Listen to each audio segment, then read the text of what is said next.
मित्रांनो नमस्कार. चला आपण डिग्गी महाराष्ट्राच्या बॉर्डरवरती जात आहोत. डिग्गीमध्ये गावातले लोक हे जे बसलेले लोक आहेत त्यांना ऑक्सफाम इंडियाच्या मार्फत आपण रेशन देत आहोत. या माझ्यासोबत मुलासर आहेत, गावातले अनेक प्रतिनिधी आहेत, ते गावाच्या हितासाठी काम करत आहेत. ही समोरची गार्डन गावातल्या लोकांनी एकत्र येऊन लावली आहे. त्या सगळ्या गार्डनच्या प्रक्रियेमध्ये कोण कोण मदत करत आहेत त्यांची नावं: प्राध्यापक इसू मुलासर, राजीव कुलकर्णी, सिद्धराम हत्तरगे, शांताराम कवठे, सुनील बालकुंदेश, रियाज पठाण, चांद शेख, रशीद शेख, दिनकर गायकवाड, जीवन एकंबे, युवराज गायकवाड यांच्यासोबत आमच्या जिल्हाधिकारी दीपा धुमाळ मॅडम, संजय पवार तहसीलदार साहेब, उदमले साहेब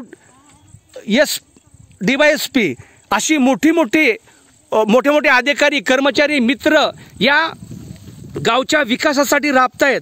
या सर्वांचं खरं धन्यवादच मानलं पाहिजे. झाडे लावा झाडे जगवा ही जरी मोहीम फक्त शब्दात असली, पण या डिग्गी गावामध्ये, उमरगा तालुक्यातील उस्मानाबाद जिल्ह्यातील डिग्गी गावामध्ये ही मोहीम आज लोक राबवत आहेत. स्वयंप्रेरणेने हे लोक काम करत आहेत. झाडं चालणं असेल, पाईपलाईन जोडणं असेल, तेव्हा आपण आलेल्या लोकांनी जोरात टाळ्या वाजवून स्वागत करायचं. या सर्व लोकांचं मनापासून धन्यवाद.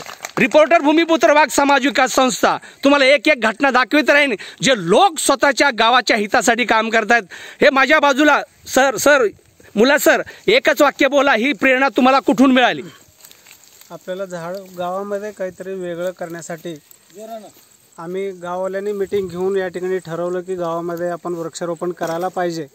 आणि त्यामुळं गावामध्ये सर्वांशी चर्चा केली. सर्व लोकांनी लोकसहभागातून फुकटमध्ये या ठिकाणी श्रमदान. कुठली झाडं लावलेली आहेत? या ठिकाणी आम्ही चिंच लावलंय, लिंब लावलंय, परत त्याच्यानंतर जांभळाची झाडं आहेत, ते अनेक फळझाडं आहेत, फुलाची झाडं आहेत, साग आहे, लिंब आहे, चिंच आहे, शिसव आहे, बांबू आहे. धन्यवाद सर.